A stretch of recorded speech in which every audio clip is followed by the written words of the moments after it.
আমার আল্লাহ পাক বলেন যে আসরে মজলিসে আমার দীনবন্ধুর গুণগান করা হয় না, সে আসরে মজলিসে আমি আল্লাহ রহমত বর্ষিত করি না। আমার আল্লাহ পাক হে বলে, হে বান্দাগণ, আমি যার কারণে তোমাদেরকে সৃজন করলাম, তোমরা যদি তার গুণগান না করো, আমি কি উসিলায় তোমাদেরকে সাফায়াত করব? আমার আল্লাহকে সবাই ভালোবাসতেন, আমার আল্লাহকে ঈসা নবী ভালোবাসতেন, আমার আল্লাহকে মুসা নবী ভালোবাসতেন, ইব্রাহিম নবী ভালোবাসতেন, কিন্তু আমার আল্লাহ একমাত্র মুহাম্মদকে ভালোবাসতেন। সবাই বলি একটু সুবহানাল্লাহ। সেই নবীর উম্মত হয়ে জন্ম নিয়েছি, এটা একটা অনেক ভাগ্যের বিষয়, কিন্তু মানুষ এই উম্মত হয়ে জন্ম নিয়ে কিন্তু মানুষের কাজ আমরা করি না।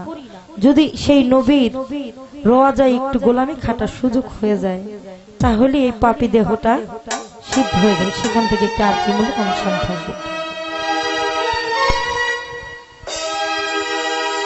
সোনা চাঁদি রূপা চাই না,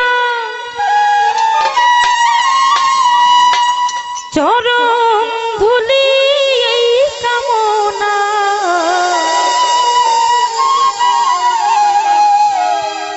আমার ভাঙ্গা কপাল জোড়া লাগাই দে, ও হযরত কেবলা,